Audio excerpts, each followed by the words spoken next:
अब फिर से अपने उस सेगमेंट की तरफ लौटते हैं जिसका नाम है आपको पता होना चाहिए। आज आपको पता होना चाहिए कि पिछले एक महीने से बिहार के जिस वोटर रिवीजन पर संग्राम छिड़ा हुआ है, आज चुनाव आयोग ने उसका फाइनल आंकड़ा बता दिया। 25 जून से 25 जुलाई तक चले बिहार के स्पेशल इंटेंसिव रिवीजन में लगभग 100% कवरेज हो चुका है।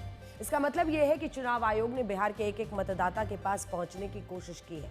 सटीक रूप से कवरेज का यह प्रतिशत 99.8% है, यानी 24 जून 2025 को जितने लोगों के नाम वोटर लिस्ट में थे उसमें से 99.8% नामों पर रिवीजन पूरा हो चुका है। कुल 7 करोड़ 23 लाख वोटर्स ने इस रिवीजन की प्रक्रिया में हिस्सा लिया। अब 1 अगस्त को जो प्रकाशित होने वाली ड्राफ्ट वोटर लिस्ट है, इनके बारे में जानकारी दी जाएगी। उस दिन लिस्ट निकलेगी।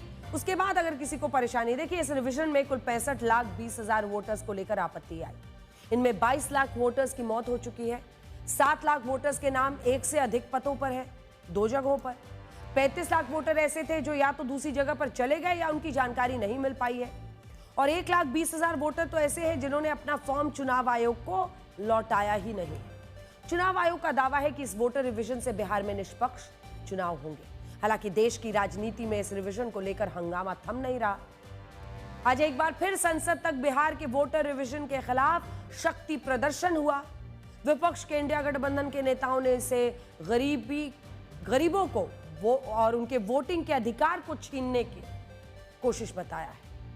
इस विरोध प्रदर्शन में विपक्ष के नेता राहुल गांधी और कांग्रेस अध्यक्ष मल्लिकार्जुन खड़गे भी शामिल हुए और एसआईआर लिखे पोस्टर को फाड़कर इसका विरोध किया।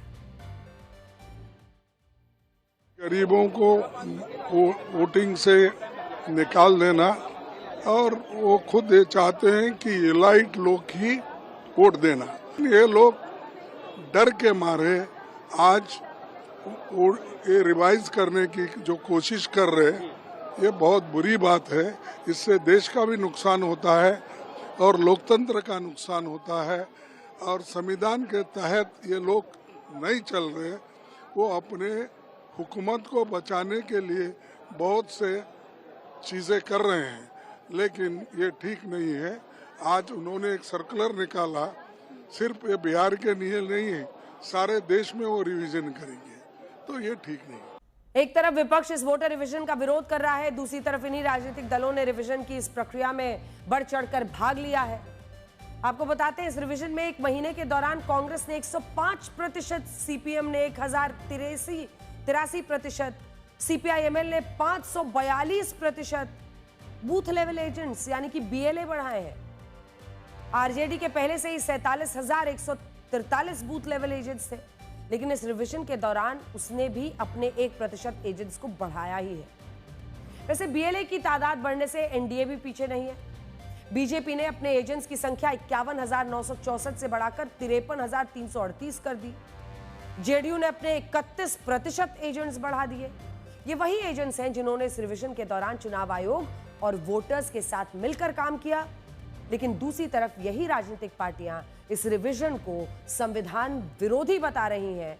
इसी को कहते हैं राजनीति। They should respond to the allegations. They should provide us with what we are asking for. Why are they not providing voters lists? It should be a transparent, it's a democracy. All political parties should have access to that information. So why is it not being provided? विपक्ष इस मुद्दे में एक साथ खड़ा है, क्योंकि कहीं ना कहीं हम देखने को मिल रहा है कि किस तरह इलेक्शन कमीशन मनमानी कर रहा है, क्योंकि सरकार के कहने पे चल रहा है। और जो फ्री एंड फेयर इलेक्शन का जो पूरे देश में जो मामला है, कहीं ना कहीं जो डेमोक्रेटिक सेटअप है देश को, उसको ठेस पहुंचाने का काम ये सरकार कर रही है।